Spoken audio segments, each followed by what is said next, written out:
notre tempo. Zone Love, nation ya bolingo, ton histoire, c'est notre tempo. Zone Love, Zone Love, Zone Love, c'est notre tempo. Zone Love, Zone Love. Na WhatsApp pour ça là qui veut nous répondre à quitter. Une émission en rose, là où les cœurs s'expriment. N'oubliez pas de vous abonner sur JM Prod TV et de commenter, surtout de partager. Vos commentaires, c'est ça notre force. Bienvenue dans Zone Love, une émission en rose, là où le cœur s'exprime. Chers amis téléspectateurs, bonjour et bonsoir. Ça dépend de l'heure à laquelle vous avez pris le temps de vous connecter sur notre chaîne JM Prod TV. Dans le cadre de cette belle émission Zone Love. Si vous êtes nouveau dans la chaîne, n'oubliez pas de vous abonner, de partager, de commenter et surtout d'aimer la vidéo. On sait que Zone Love vous a manqué. Zone Love est là. Zone Love a toujours été là pour vous. Vous avez été un soutien immense pendant cette petite période des 17 et d'absence. Voilà, nous vous présentons nos excuses quand assez. Comme présentatrice du jour, Ticia Bia Ngani. Et puis n'oubliez pas d'activer la cloche de la notification pour ne rien rater sur Zone Love. En tout cas, aujourd'hui, on est là avec nos invités, comme d'habitude. On va encore débattre quelques sujets, on va encore parler de quelques sujets qui vont encore nous renforcer, qui vont encore nous aider dans nos vies de couple. On est avec nos invités. Bonjour à vous. Bonjour, Maman Ticia Biangani. Non, c'est Biangani. Biangani. Ouais, c'est ça. Okay. Et bienvenue dans Zone Love. Merci, merci. Vraiment, c'est gentil. On est avec l'artiste Francis Lumière. Ah, artiste Francis Lumière. Vous allez bien? Très, très bien. Et vous? Ouais, ça va. Vous vous sentez à l'aise? Très à l'aise. Merci. D'accord. On est avec? Voilà, ça. Ok. IGF aussi, voilà. Ouais, IGF. Ceux qui ne me connaissent pas, bah, on m'a appelé ça. C'est pour c'était la IGF en tout cas. Car IGF, voilà, ça me dérange pas. Vraiment, vous allez bien? IGF. Ouais, très bien, IGF. C'est vraiment gentil. Je sens déjà l'ambiance du plateau aujourd'hui. Ah oui, En tout cas, ça montre que tous en amoureux bien. Voilà. Aujourd'hui, on va parler de tout. On va encore continuer à donner des conseils comme on a l'habitude de le faire. En tout cas, comme encore une fois de plus, bienvenue dans Zone Love. Voilà, merci. Merci beaucoup. En fait, sujet du jour. Les sujets d'aujourd'hui, fidèles internautes, je vous assure, est tellement croustillant. Alors, soyez là, soyez rassurés que nos invités là vont pas garder leur langue dans leur poche. Alors, prenez vos chaises, mettez-vous à regarder Zone Love. Zone Love. Ouais, Zone Love. Vous trouvez comment le nom? Zone Love. Ouais, c'est ça. En fait, sujet du jour. Le phénomène Sugar Daddy et Sugar Mommy. Je ne sais pas si vous avez entendu parler de Sugar Daddy et Sugar Mommy. Ouais. Le phénomène Sugar Daddy et Sugar Mommy, est-ce une nouvelle forme de prostitution aux jeunes? Que pensez-vous? Je répète, le phénomène Sugar Daddy et Sugar Mommy, est-ce une nouvelle forme de prostitution aux jeunes? Que pensez-vous? Il y a un peu un limbo là, phénomène Sugar Daddy. Quand on parle de Sugar Daddy, il y a, là on voit le jeune fille qui sort avec le papa. Quand on parle du côté Sugar Mommy, là on voit de jeunes garçons qui sortent avec de maman. Donc, par rapport à cette sujet, ils ont une question que limbo là, pour faire comprendre Batou à faire Sugar Daddy et Sugar Mommy. J'espère que je peux passer aux questions. Oui, pas de problème. Pas de problème. Ok, il n'y a pas de problème. Question 1. Je suis sûre que vous avez entendu parler d'affaires. Alors, expliquez-nous par vos propres mots ce que vous avez compris par rapport à cette sujet. On commence avec... Ouais, c'est une question. C'est ce que je dis. Question 1. Je suis sûre que vous avez entendu parler de l'affaire Sugar Daddy et Sugar Mommy. Alors, expliquez-nous par vos propres mots ce que vous comprenez par rapport à ce sujet. Papa Francis. Bon, si je peux expliquer par rapport à ma compréhension, ouais. Phénomène sugar daddy, sugar mommy. Est-ce une nouvelle forme de prostitution aux jeunes? Moi, je ne pense pas. Il y a aussi les autres qui peuvent aussi le faire. Hein. Ok. Mais moi, je vois c'est comme si c'est une démagogie. Okay. Hein? La politique d'exploiter, c'est ça qui veut dire Ouais, la démagogie. ouais. Donc, il y a le jeune qui cherche à exploiter les sugar daddy. Il y a aussi les jeunes garçons aussi qui cherchent à exploiter les sugar mommy. Ouais. Ok? L'exploitation, moi je pense que non, c'est dans les deux cas. Ouais. Parce que nos papas là et nos mamans, eux aussi nous exploitent les jeunes. Ouais. Ok? Parce que les sugar daddy, ouais. ils utilisent que l'argent pour avoir l'amour. Okay. Il n'y a pas le vrai amour à l'intérieur. Ok. Également aussi chez les sugar mommy. Ok? Mais je m'arrête un peu ici. Ah ok, là il n'y a pas de problème. Maman Cha, tu peux un peu prendre le relève de nous en parler un peu plus. Merci beaucoup pour la question. Merci beauté. Réflexion nanga eza boye vraiment en tout cas merci beaucoup pour la sujet parce que merci beauté. Eza vraiment invité depuis ba jeune pe a pensé vraiment dans sujet ya boye merci tout d'abord et puis merci à tonton Francis pour l'éclaircissement. Mais pour nanga na kokaki koloba boye phénomène oyo elo nyonso to na côté positif et côté négatif. Tokeno nous na négativité la positivité, ouais. Voilà, donc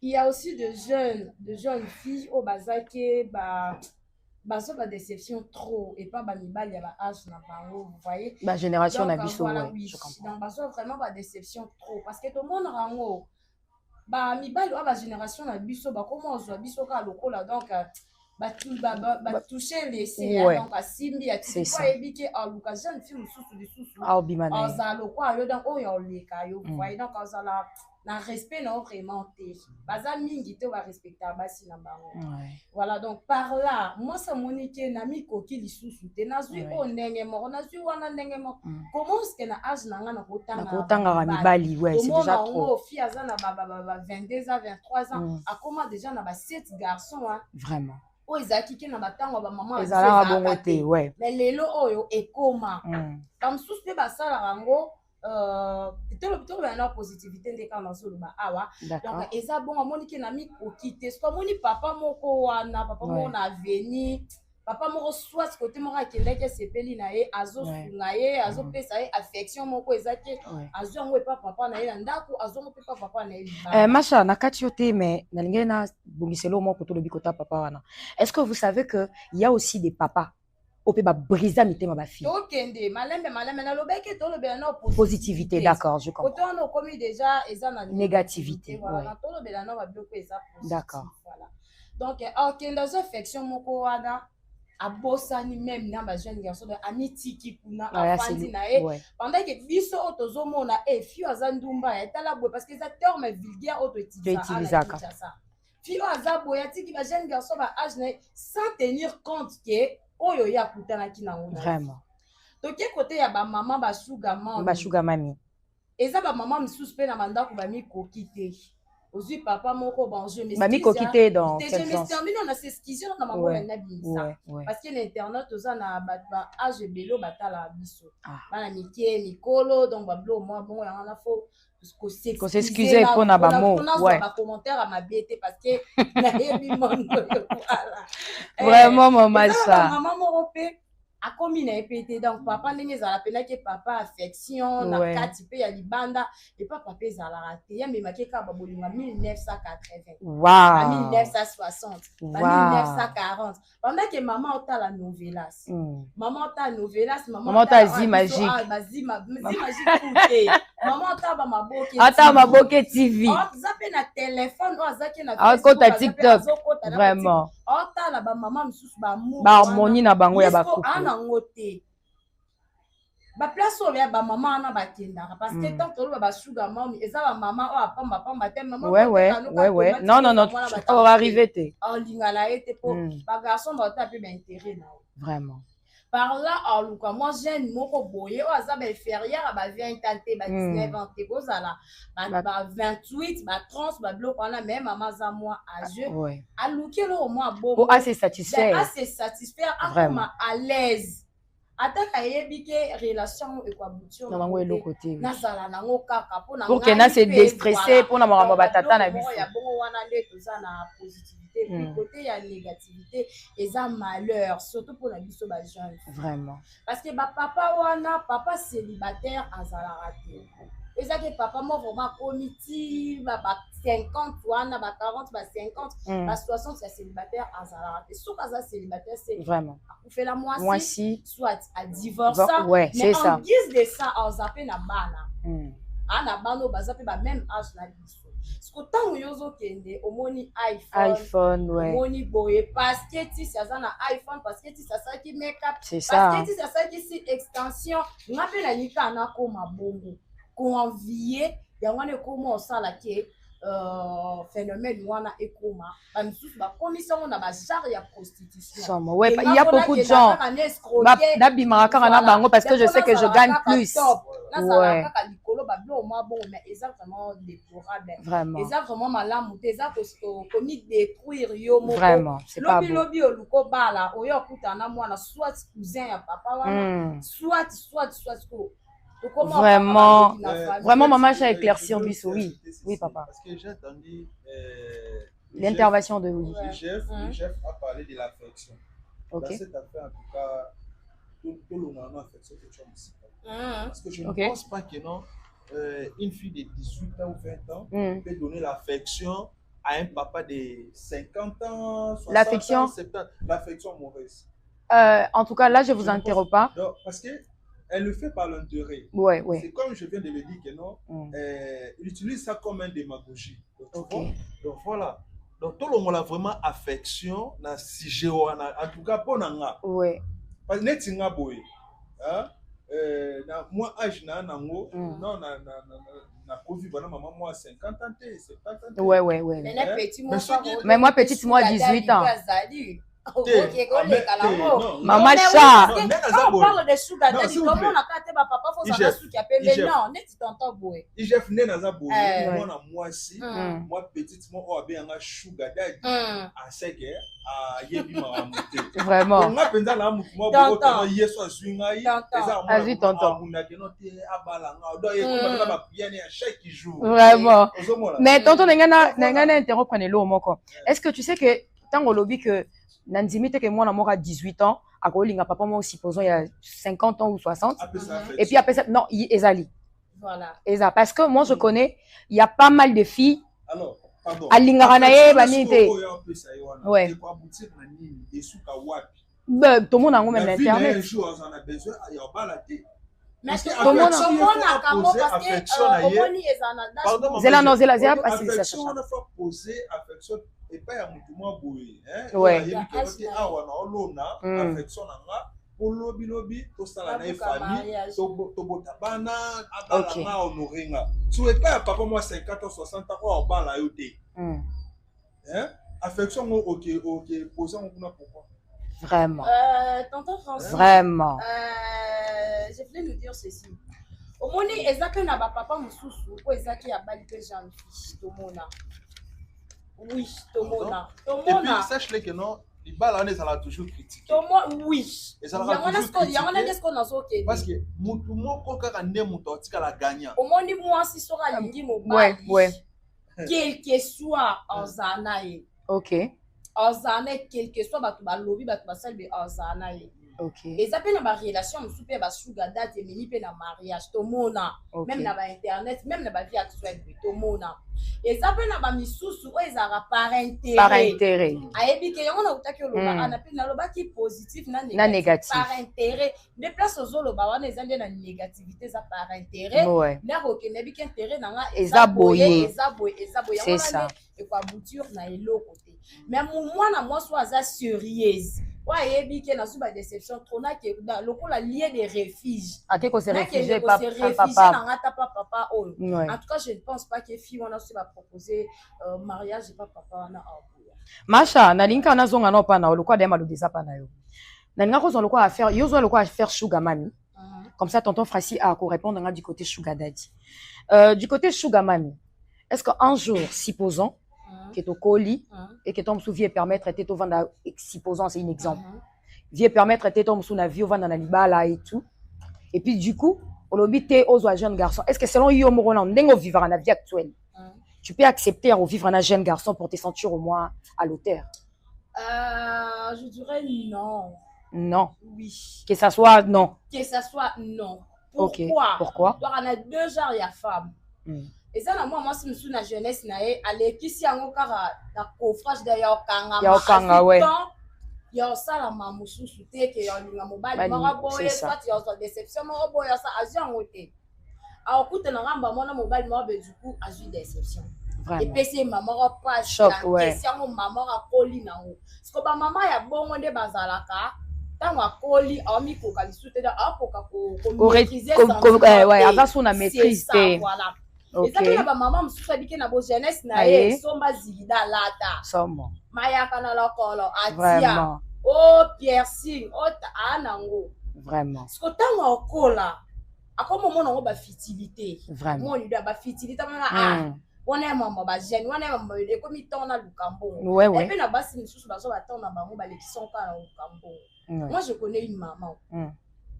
Pour ne pas citer son nom, oui. Voilà, pour n'avoir respect, naïe baye kaka. Pour ça, na piste la piste, baye pas. Ok. Voilà.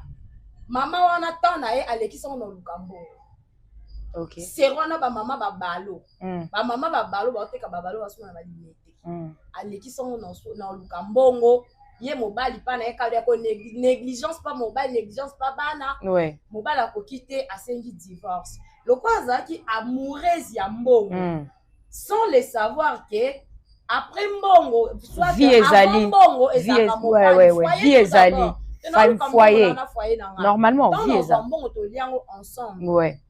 A penser qu'il n'a ngoté a divorcer. OK. A luki mbongo a zuipe mbongo. C'est une femme d'affaires. OK. Dès là c'est bien azar nango. Parce que tant ayo comme on a âge moko, ako kasu ko retrouver donc attendez déjà la nuance ouais je comprends. Parce que la génération na bango ba comme ko lota ba fille à génération na biso oui oui. Moni. Parce que oya ko zoya génération na azar souté. Vraiment. Aké papa bana bi c'est trop tanga derrière na bala. Macha à passant hein. Kaka na sujet yo petit exemple wana. Ndengana kota moi mukie. Est-ce que c'est donner plus dans le commerce et puis s'occuper moins de son foyer? C'est une bonne chose ou une mauvaise chose? Yango na nezo ramener biso na ba faire sugar daddy et sugar mami. Yango wana. Moni. Ouais. Parce que mon bali trop na ba faire. Moi ça na pour ça. Normalement. Une petite marabo. Le beau pété. Asibi litama boninga ni par. Vraiment. Oh sani. Ami pesi. Maman kuta une garçon marabo ameleli ebimela mela tout réseau. C'est quoi encore tout réseau? Là, tu parles de tout réseau. Tout réseau,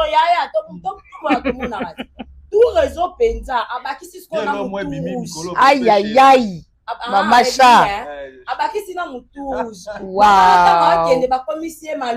Waouh. Merci beaucoup. Maman chat, merci. Merci beaucoup. En tout cas, fidèles internautes, je vous avais dit, le sujet d'aujourd'hui est tellement croustillant. Je vous avais promis que nos invités ne vont pas garder leur bouche dans leur langue. Yango Tozomon en tout cas. Abonnez-vous, partagez, commentez et aimez la vidéo. Si vous avez activé la cloche de notification, vous aurez raté biloko. Donc, vous raté. Tozong n'est pas tonton Francis. Tonton Francis, c'est toujours la même question. Et tant qu'il y a un tonton et que nous avons le lot réussir, au vandi na yo kimia et tout, est-ce que tu peux accepter un jour de faire l'affaire Sugar Daddy? Soyons sincères. Hein? Sugar Daddy chez les mamans ou chez les non, Sugar Daddy, là on parle de jeune fille avec un papa. Sugar Maminde avec un jeune garçon et une maman. Tu vois, maman Mignon surtout, on les prépare. Ouais. Vie ba préparer. Oh, les lois pour y en a pas retomé, on a été au coin, on a pas Sugar Daddy. Il faut qu'on a déjà préparer dès le bas âge. Vraiment. Déjà faut au nous au meilleur choix. Parce que ouais bien la vie amoureuse. Si vous avez des choix malades, vous avez réussi ta vie dans vos bimba yango. Vraiment. Vous ne jamais tomber na babilo kwa na loba sugar daddy ouais. Pour ça que non na kitana mwana mwa mukie na fona kola na mwa sande to bananga na ye. Pourquoi et ce soit déjà bonheur. C'est pour cela celui qui trouve une bonne femme, pas ouais. une bonne femme, ouais. Merci vraiment. Il trouve le bonheur. Parce que moi si on se à moi cité. Vraiment. Déjà ngai na tomba na tombe na moi si moi malamu. Ouais. To balani to koli dans un besoin non nata na ngai nazala na ye. Normalement. C'est nazala na ye. À profiter nanga oui. Ok. Parce que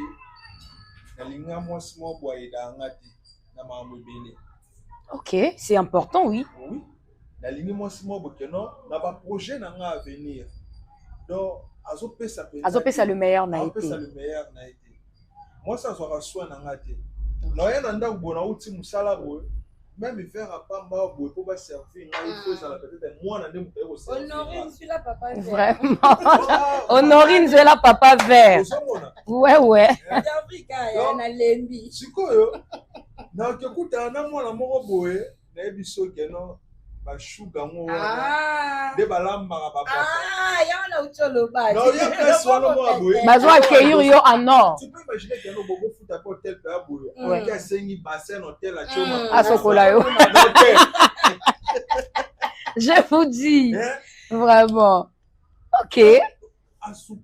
Donc azo zo soin na yazo ebake manzaka koto ebebaki il faut na arranger. Et la maman oya la télé place wana.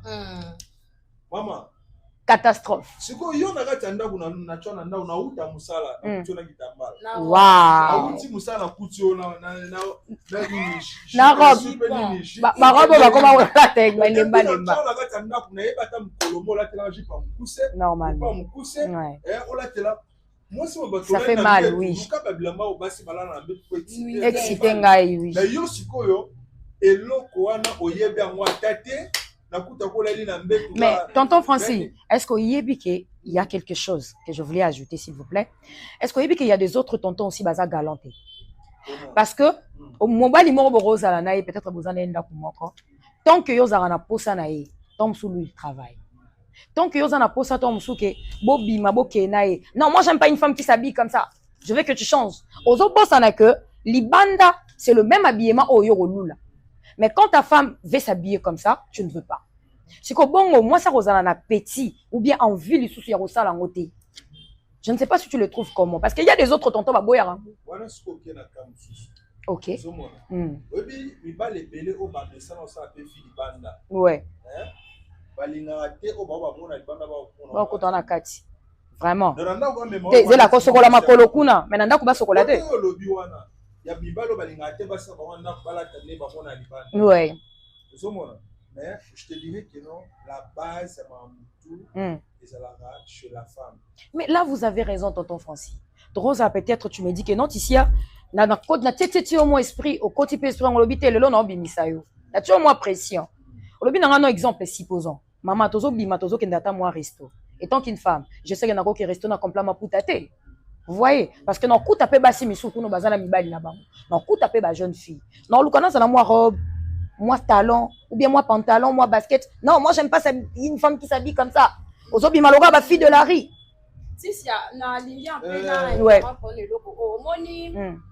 quand on dit une femme, c'est une femme. Donc, si on a femme mariée, on peut s'habiller de manière moko ezake mobali mususu tango mona a respecter. Vraiment. Ezate ke lokwa libanda yo monaka. Mwana mwasi atiki tatouage libanda. Banda oui. Lokola mobile na nga lingaka komona tatouage libanda nga pena ko mosala non. Lokola mobile na nga lingaka batika na songa pena ko mosala non. Faut koyeba ke nga déjà na bala. Oui. Bilamba nyonso ezaka na zandu ezaka la tate. Oui oui. O lata elamba na yo d'une manière décente. Vraiment. O lata pantalon, o tu mon short. Otie kepi, otie basket ndeka lube wana. Okola tape pantalon, otie pe short, perruque no kande ya bien au type sac à bien à talent au restaurant Vraiment. au la taper robe place oyo ya mambo ebele siko place oyo neti nga na ndenge na nga mobane la zalela nga Francis voilà nga mo sana za sexy air nyonso vraiment. Ah, vous avez non, là vous avez raison, Maman Cha. Non, yo en a raison. Non, là vous avez raison. Il y a l'obi na vie na. Oui, alobi na vie na. Oui. Moi gondo. Moi robe elemba. En tout cas, c'est ça l'air pour la future madame. Et ça l'air pour la future madame. Vraiment. Maman oyoki tonton Francis. Oyoki ye.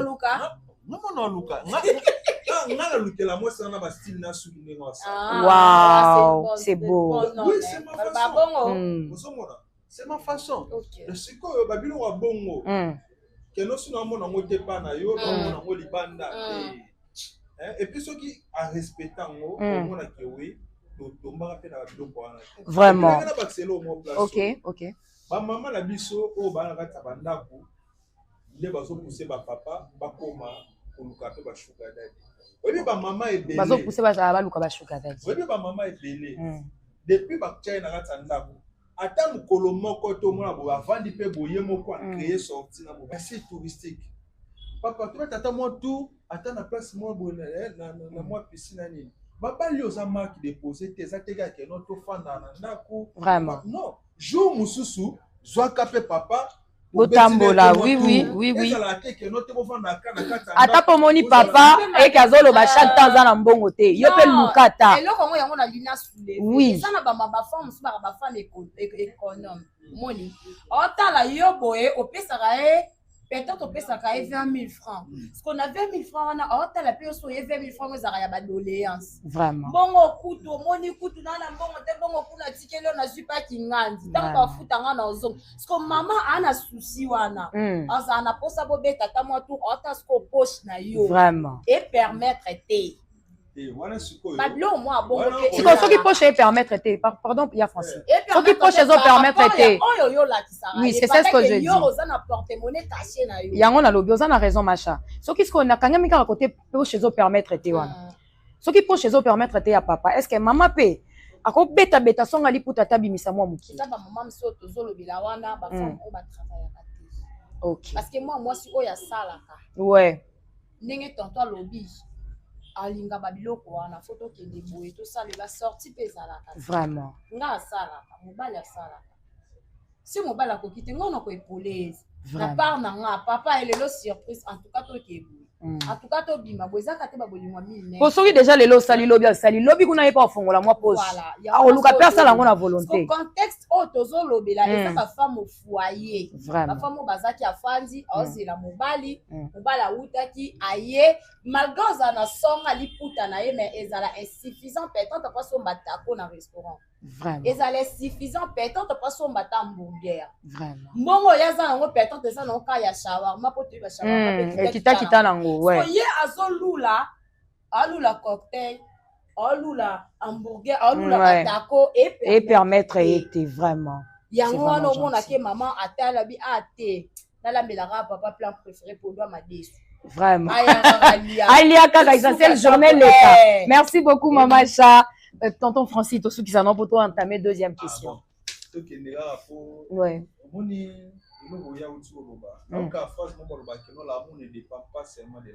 Ouais. Parce que nous avons dit qu'on tour. Nous avons dit que nous glace peut-être il y a 5 $. Tokolia pe mwangulu moya ya 25 000. Non, pourquoi tu peux te faire péter? Maman Cha tikela papa principal loba.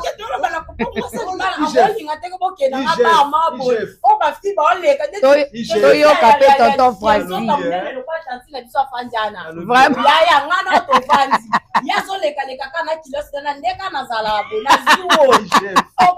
En tout cas,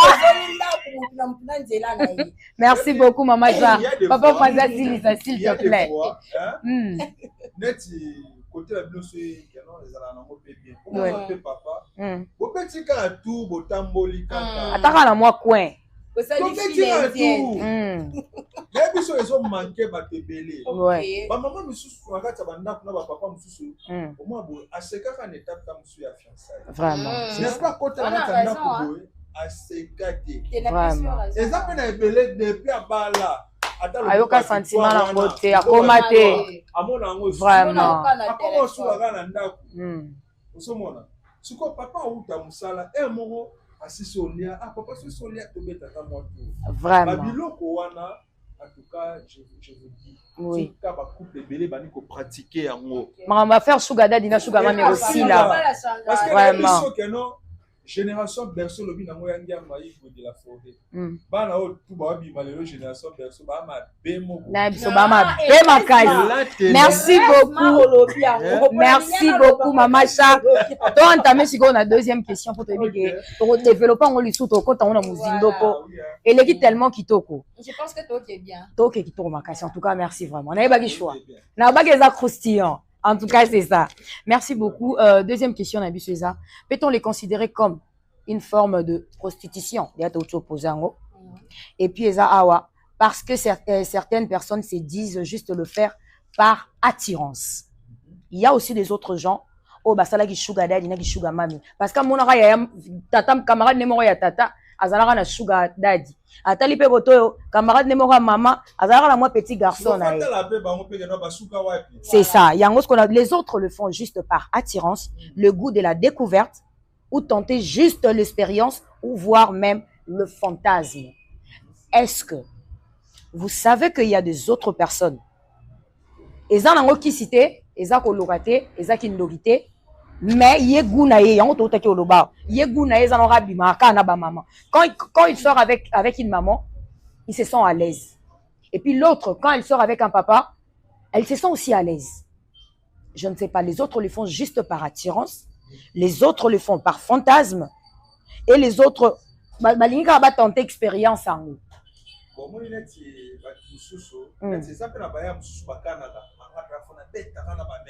Ouais, c'est ça ce que je dis. Par attirance, oui. Oh, qu'est-ce que... Donc, là, on est psychologie. Ouais. C'est une maladie mentale. Ok, maladie mentale. Donc, il faut pas la traiter. Ok. Il faut pas la traiter. Bon, ma maman, on a un ébusio. Mais non, moi, côté la personne qui a, ma maman, on a des 1. Vraiment. Bashuga mami. Vraiment. Wow. Assombelio boxeur et tout. Akio tiko na salon ba salio bakati yo na sou. Vraiment. Alors, pourquoi ça va investir?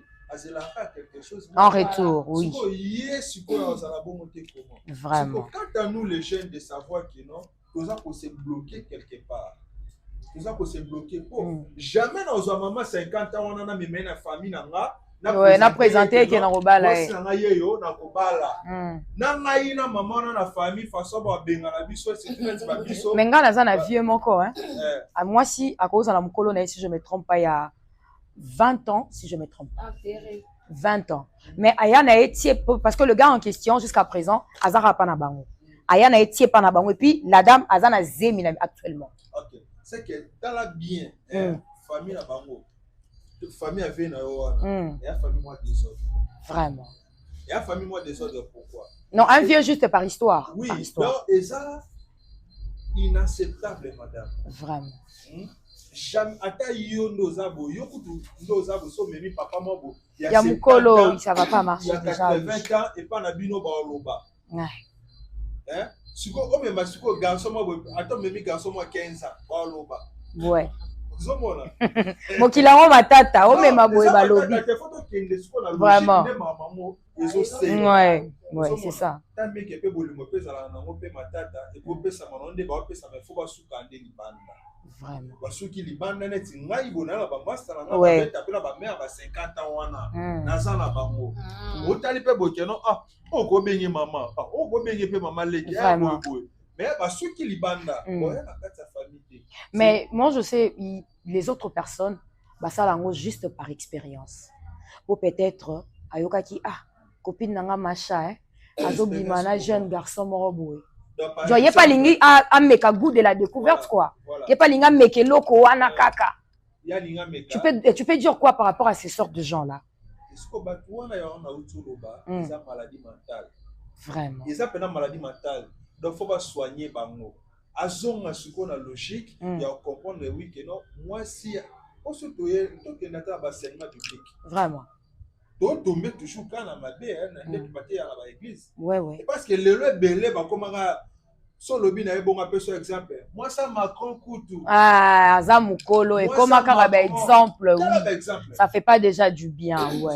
Est-ce que Macron ça, et ça oyoza te oui. Alors bananga pe que non bon, il peut a comme président de Macron ça président. Vraiment. Et ça exemple on peut ça lelo. Ouais.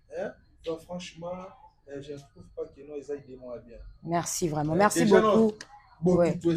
Si oui. Mamacha, Mamacha, qu'est-ce que tu peux dire par rapport à la question d'Abisso? Les autres personnes les font juste par attirance. Les autres personnes le font juste par le goût de la découverte. Et puis les autres personnes, bah ça là on a fantasme et puis attirance. Pour l'angaï, un homme qui passe à la bombe, surtout pour la balle. Vraiment. Bateau ba du karaté. Wow. Et puis bilengi ya kolia mbongo motoki. Ya motoki te. Ayi bien motoki. Ya.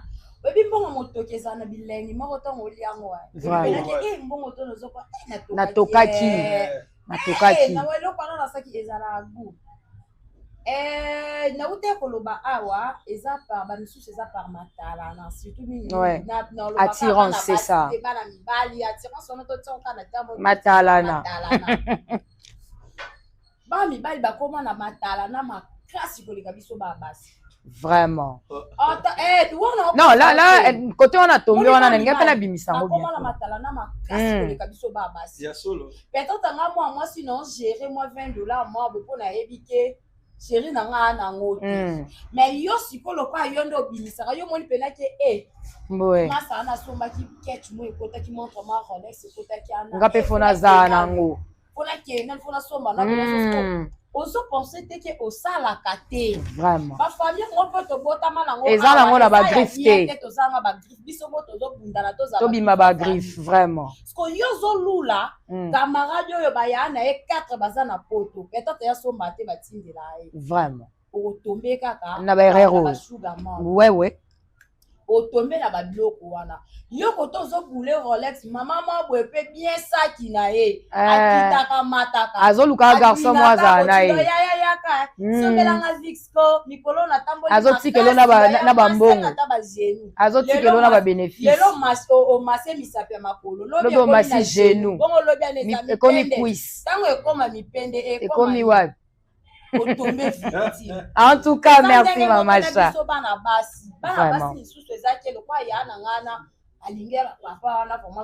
Ouais. Azana oyo nga pe fona sala boye. Azo penser te ke na nyonso wana to aba bantu. Ouais. To aba bantu to na culture na biso.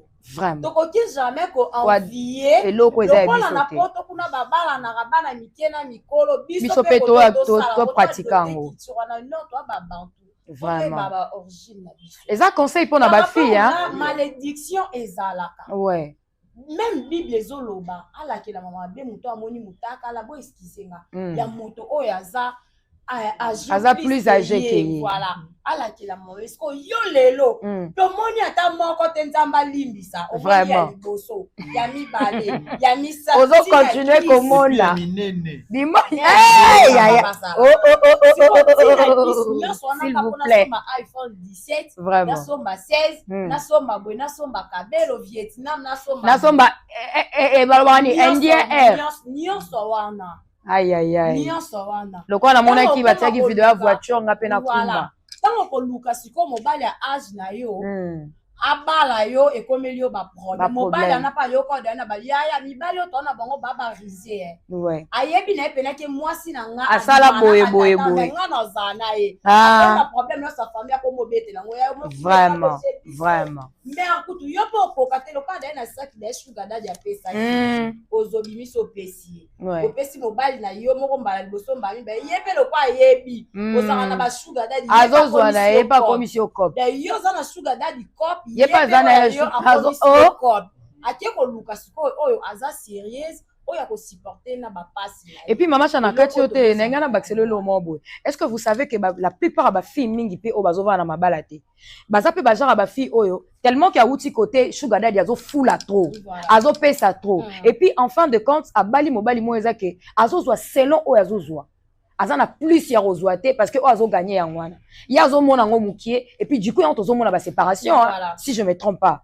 yango to mona ba séparation comme ebele matalana vraiment likola matalana vraiment c'est le kola wana ba te to saka mascara na ya kato bala na kato fanda na ngana na c'est pas beau pendant que babala na pour la vie c'est ça et non pour que to la kisabala vraiment parce que ba biloko bongo ya wana ba phénomène wana ezotombe donc vraiment mabe matalane ke okozala nango mais soki omikoka soki ozalaka nango ebike na source nanga mobe na zula ndenga bien non ça matalana et puis faut voyer bandenge nya kosala matalana faut yeba que ozo influencer bani voilà c'est ça vraiment merci beaucoup maman Cha en tout cas to komi na troisième question na biso na ebike na question mo linga ko poser na ça ki eroya yango ndeye ouais que peut être l'impact spirituel ou physique pour les personnes qui se retrouvent dans ces genres de pratiques, sugar daddy et sugar man. L'impact spirituel, to ba réaction physique, corporelle, où se manifestera na bateau, ba kindara faire sugar daddy et sugar man. Parce que soto tali bien, une fille déjà, quand vous sortez avec un papa qui est plus vieux que vous, tout le monde aura un changement corporel. Là, on ne se trompe pas. Tout le monde aura un changement corporel. Dans quel sens? Tu peux avoir autant la moine à 23 ans, mais comment bimisa déjà spémoroboé, il y a 28 ans. Vous voyez?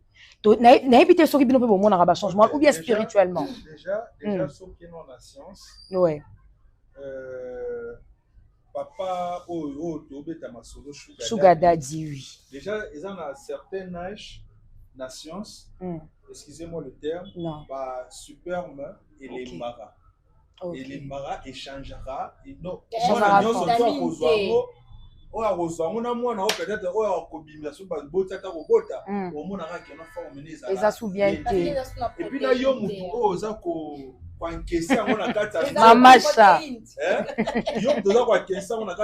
vraiment. Donc, à tous avec munene, à tous na santé bien, na pomo bien,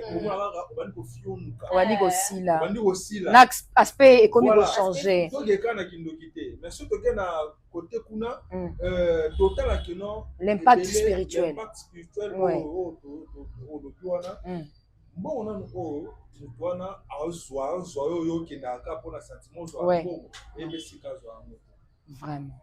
Nous sommes l'impact na nous avons na kosanisa na nzoto ba osanisa kolia na no bongo olia mbongo wana uzomona nde na oloba donc biso mibale donc bino mibale bona ba intérêt yo za intérêt envers sugar daddy pas intérêt envers yo. Toi tu penses que non yo zo kende pour ozwa mbongo na ye pas zo exploiter yo vraiment na ndenge mususu.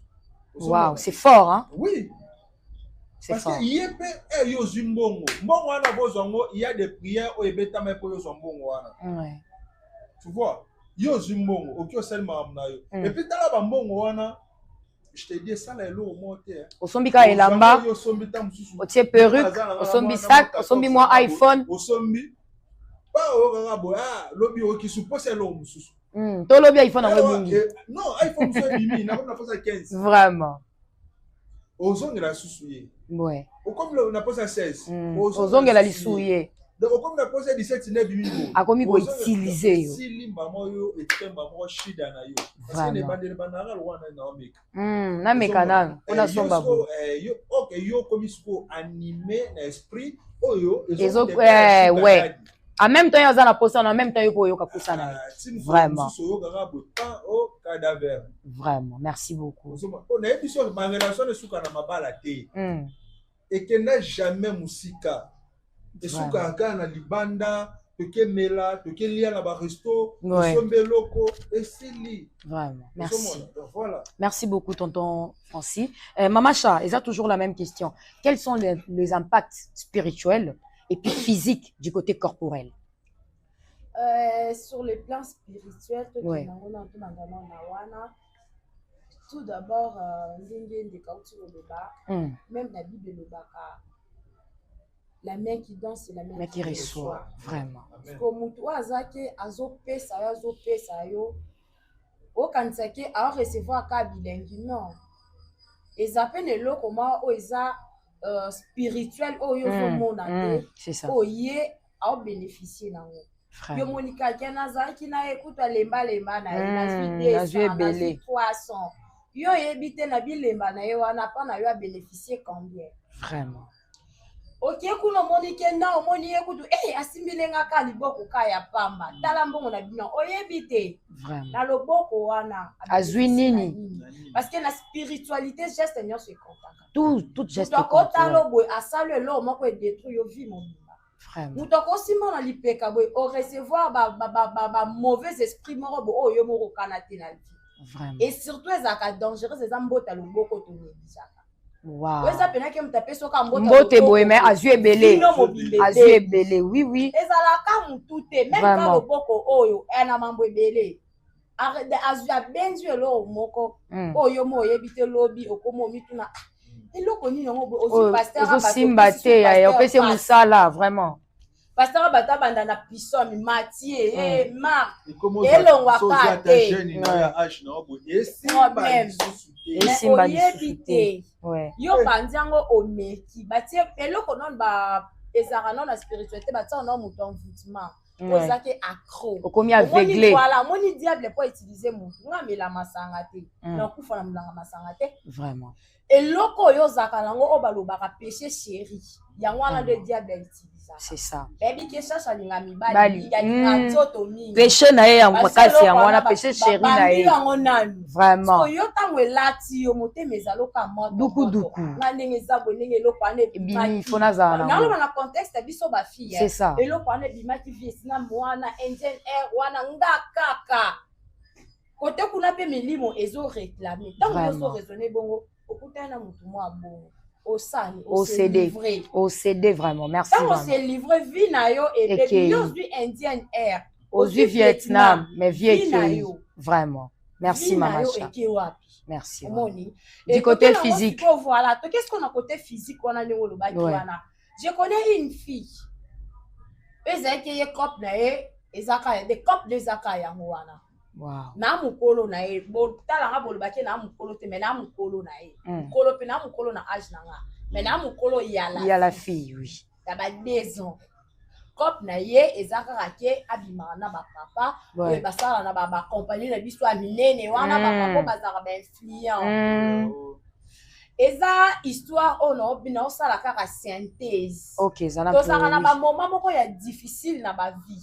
Oza penaki na bi ate eloko na ozanga se na bengi tisi na ozwa vraiment eloko na ozanga se na bengi camarade na ngabo na ozwa et Thomas pena na bengi la fille bon camarade pour na âge c'est ça na bengi la fille ono yaka na yeba peteke ba vine yango wana na kena la fonda na restaurant ezaki fa des fois ngelo mo be ono balobaka adage moko lobake moyena pesa yo boiza to ba chinois balobake vomena la kisondenge yo péché wana ye mutalobi na yo OK na vanda na setona asala raté lo te na zola kisonde balobaka c'est ça bandeko mais sabino moni makambo ezana kishaso mambuza vraiment na moni baba homme influent oto banga kawana vraiment aye wana omoni kuta présenter nga pe wana mobala c'est mère.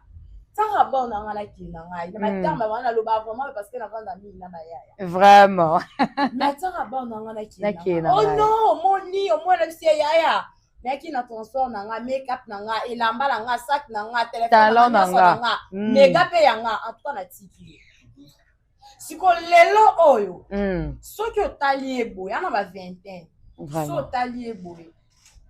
Na corporel est changé. L'orgasme s'est développé trop vite. Vraiment. C'est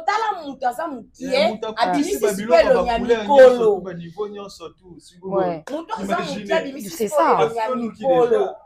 Il y a vraiment la santé dans vie. Malheur na lelo ongana to lo babwe azana morgue. Wow. Ouais. Oh my God. Malheur azana morgue. En tout cas, désolé d'abord, on n'a pas rien qui est qui est tout. Mais sincères condoléances. Et ça, c'est que Internet, le quoi va ébiquer ça, non, mais cela il y a le kuta, non, vraiment, c'est ça. Oh, Ezabo solo, actuel. Merci beaucoup, Mama Cha. Phénomène sugar daddy, non, sugar mami, ouais. Biso ba jeune fille, surtout na Kinshasa, ma famille est belée, ba olila. Vraiment. Ma fille est belle, to ma belle. Ba tonani kuna wana. Bazo senga mawanzambi. Ezaka famille te. Vraiment. Toko c'est la ba noko makamte. Tant nga na oluka na matata ba em su noko na biso bula futa mbongo na ndaku na pasi. C'est ça, c'est ça. Mbongo na courant na pasi. C'est ça. Malheur moko yelinga bokemba mo bobomi noko. Noko akufi martyr. Lokola baswanela ki lopango na mama. C'est que ye. Bana na biso. Ndeko na biso makambo oke ko salaka parce que naza jeune. C'est ça, biso nyonso ba jeune. Biso moko tomi lukela. Baliwa na biso. Donc c'est un peu ça côté il y a physique, tout le monde na ba physique na bango échangeaka. Parce que eza na ba film souko ta bene singa besi na pesi bino âge na nga boganga. Vraiment. Âge na nga. C'est ça. Muto otanga ba te ana 18 à 19. En tout cas, zo âge dans la liara la lipa. Pourquoi? Vraiment. Biloko eza yanga. Ouais. On a évité na olia fruit na olia nini benala eza yanga. Ouais. Ko eza kokola te. OK. Na aliment kuto to liara biloko c'est déjà périmé et causera ba problème. Et bon on a vie amour. Vraiment. Qui recevoir ba biloko ma pe ba papa na balingaka nzoto. Na ebisa yo mona fia komi tala bouton. Nzoto. Fi muso komi na posolo wa ezolongwa pembe. On ngapela po na ba age so na le kisi na koza na maladie na koza na beya so komi bateli po na maladie. Bongo spirituellement. Omi bateli physiquement bongo spirituellement. Et puis na lo ba rappel le mususu. Il y a des autres et le rotaki oloba, il y a des autres nini ya ba papa. Et baby ça rappelle banzoto ba maman. Ata physiquement pena bomoni pena ke. Ko se komi kongala. Na sala médecine. Na ba maman. Yo nazo ke na concept. Zela no alo. Zela français, bien possible ba. Na place wana. Sino abi kota ba maman. Place wana na victime. Vraiment. En tout cas, cher internaute, ce sont des histoires vraies hein. Na victime pour na betaka lisolongo vraiment en tout cas na boyara nanga na kutana mama moko asepela nanga fo na TV. OK ya TV esimisi batu batouche na pe na yeba te on t'a la film na bien wala bien c'est bon maman ti e ko arriver que non maman pena s'approcher pas nanga na moda on a écouté maman premier jour moi deux faits ebimi deuxième jour moi trois faits ebimi au moins il y a 5e rosa ba 10 faits maman pena côté na senti vraiment que oui na go love vraiment c'est la dimier comme à plus na ke penza to maman maman futi pena flat na ye po abeta pena mo ba voyage vraiment to fandi na flat na maman betela nga lisolo so maman na go za derrière ba 50 maman betela mazana no ouais so lo bana nga ke nona ke ne direct na go na nga ta osala kangi na nga misu maman ze bisanga OK maman ze sanga un conseil normalement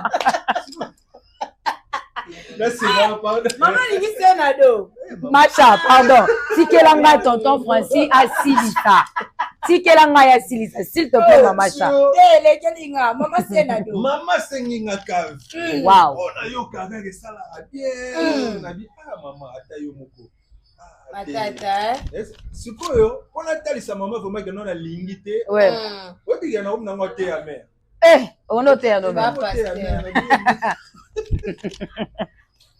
en tout cas, bienvenue dans Zone Love. Voilà. Bienvenue en tout cas. Merci beaucoup. Merci beaucoup. En tout cas, nazongi non papa Francis parce que au tu d'ailleurs opposer biso ba exemple moi. Dans la question moi exemple pour lui. Voilà. Si vous venez de découvrir que votre partenaire, ou bien actuelle copine, exemple, supposons que copine nayo, ou vivre naye, et qu'il y a ça à faire sugar daddy, quelle sera ta propre réaction de vrai? Je vais quitter. Tu vas quitter la relation? Je vais quitter, en tout cas, dans le cas moi, tout dans ta relation. Vraiment. Pourquoi? Les petits ont c'est concernant la spiritualité. Ouais. Oh, il y a aussi papa, wana. On a évité.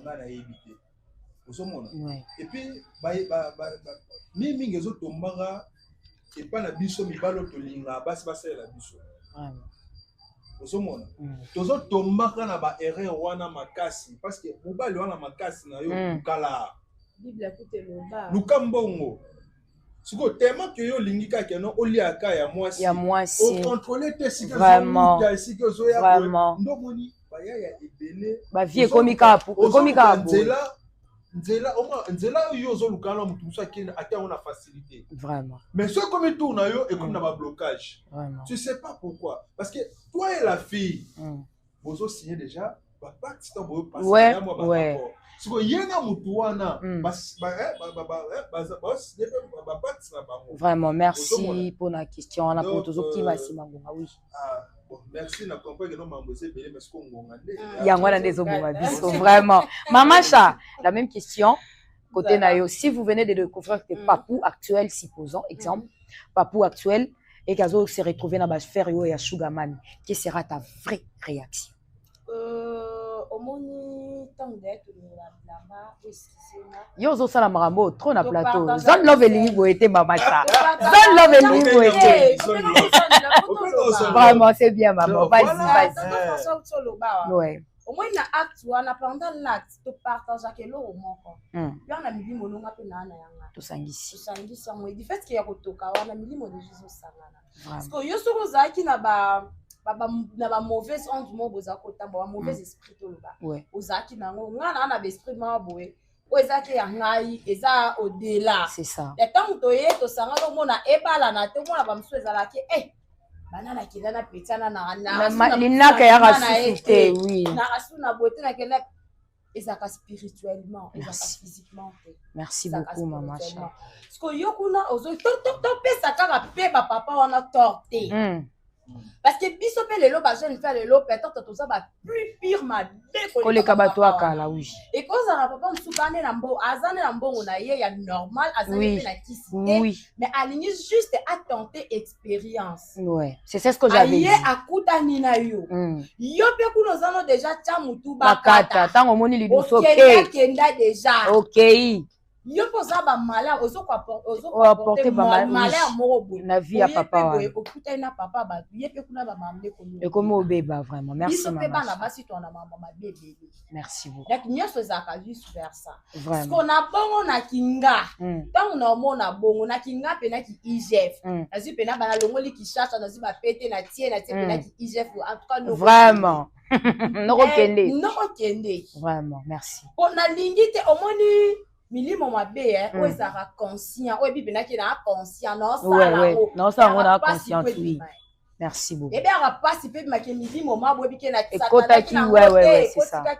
merci conscient ezala vraiment pas donc na kananga en tout cas na koloba papa na monika tokata en tout cas bino mbale boza langage moko okotika no déjà relation bongo parce que akolemba ta okosala ka ngo lisusu to consulter ya parce que le bika tota la spiritualité la physiquement pe ba mère c'est ça moi to fanda na oboye kuna be mama bengi wana bakosaka mama kuluta uteko abengizela na luyazaka compliqué ngani na simba litama makulutu abengi makulutu pardon merci beaucoup IGF de la presse merci beaucoup tonton Francis en tout cas bo contribuer mingi na ba vie na biso bo contribuer mingi na ba vie ya ba fidèles internautes na biso mais ça va bino zone love eza place oyo to pesa na ba conseil to yeba comment ya kotambola na vie et puis na sena moi avant vie de couple toza na vie alors na ba propre vie na biso et puis na ba vie de couple na biso conseil oyo ele kara polyvalente ezala reloko ekoti ezu place evandi poto tomber na berère o bandeko na biso musu batomba na ngoki en tout cas tonton Francis to komi na biso na suka mais nazaki na posa na zona moi bilo mi balé na osenga vana silisa il aura liboso na ozana posa moi conseil mo raté 1 minute na bandeko bazotala na sujet oyo en tout cas il va que toki ma simangonga c'est ça en tout cas comme conseil et puis moi 2-3 dédicaces c'est tout moi 2-3 na suki wana conseil na bo fait ça beaucoup plus vraiment pour na nena lobai keno ba maman la chose pousser ba papa ba comme ba sugar daddy vraiment conseil na pe ça na ba maman o bazana ndako baba lio ba lutter keno omitika te la vie continue sala kamera monde bono za la jeunesse ne vous allez une étape à fiançailles tibo balana komitika te ka keno papa chaque jour moi ye olonga pe bilamba bo papa pusani auto sur la makaya toi de sur la makaya buana omitika do ela saboma keno omilamba te ba kokomba ba gingembre ba nini ba javel citron et la ngosusu na ba citron tonton François et bibi loko non franchement et ça la biso mibali to bima vraiment c'est gentil merci et puis là sur côté baya ya na ba jeune fille to bunda to ka o ya biso moko vraiment ba o déjà ba kendaka déjà na ba âge de ba koma wana bazana bato ba souffrant na bango ko ba koma place o bango baza biso pe to luka to koma place bazali donc to luka mbongo na biso moko ya bima na tongo ke luka mbongo merci beaucoup jeune fille Vanda, Lukelo Roteka. Ata Lukelo Roteka ya temi. C'est ça. Okutana mobali oyo ke sala keno à comprendre yo. Côté musu ba boa que ça mais okutana kana ya mobo vraiment merci. Merci beaucoup. Ouais, c'est ça. Merci beaucoup moi dédicace avant que dédicace na ngai en tout cas na auto za trouver na auto kunda papa. Ouais, là je sais en tout cas. Merci. En tout cas merci. Ouais, Nazala. Désolé. Merci. Merci à bando konyo surtout ko ba yaki kolela na ngai longo kolela papa na ngai wa auto tika biso. Merci beaucoup. Wana na moni City Plata d'Or Mobimba. Salut. City Plata d'Or Mobimba ba yaki kolela na ngai et puis au banana yemoko les boss Plata d'Or qui suit depuis les États-Unis. En tout cas alelina nga e bandeli tisuka. Et puis quand les États-Unis wana na moni pe bandeko musu balela na nga lokwa ba madongo inga na mesana obenga e mobe ye pa lela na nga mobe ya yango yo quand les États-Unis wana na mona ki su linda mokondi la bourgeoise oui alela ki na nga le sou makasi vraiment quand les États-Unis wana na moni su Nathalie Valdoise ye pa lela na ngai merci bambote na bino yango quand les États-Unis wana na mona lobaki 3-4 Rigen Botamba tokede na alela ki na ngai Rigen Botamba ya yango yo merci na France na moni Tati Bongoyi merci Tati Bongoyi merci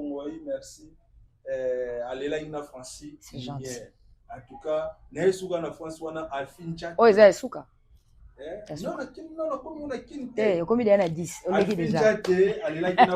Merci beaucoup. En tout cas, merci beaucoup, Bando Nangai.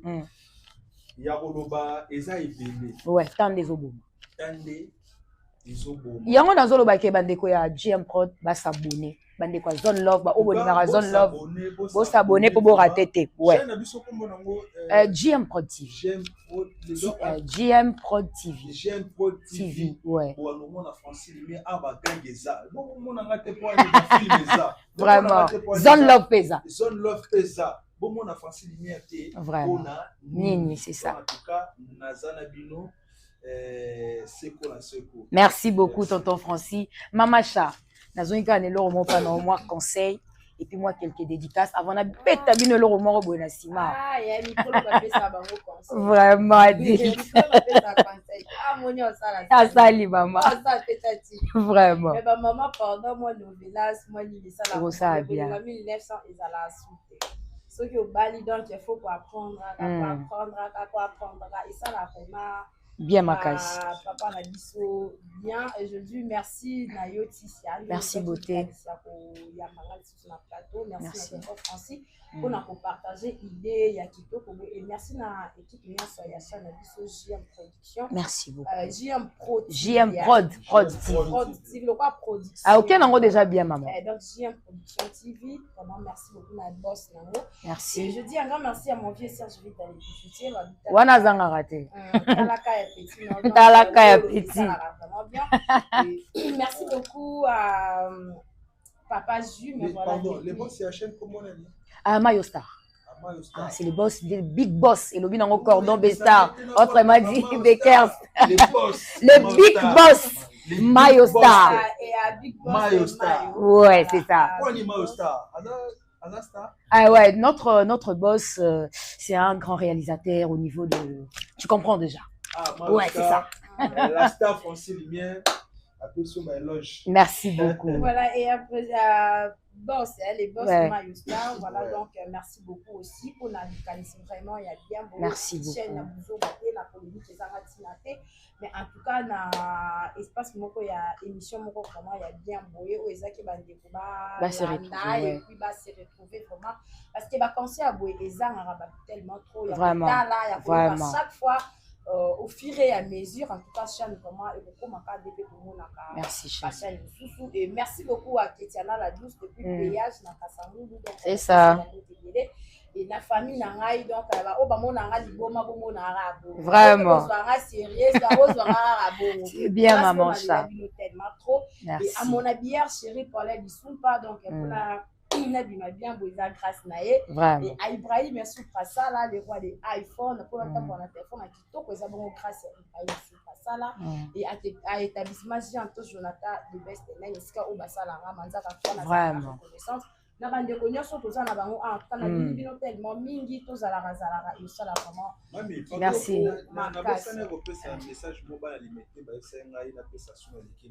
ah ok c'est que où mais la tête to comme idée na souka message eza boye combat ya Chide so bana bientôt bana limiter nyon surtout bazana ciment ya club so caché ya mettre 4 cœurs ouais c'est ça mettre 4 cœurs bango nyon surtout bana limiter balobi Sima ya club so caché. Donc biso tout na Sima club so caché. Ya mettre 4 cœurs.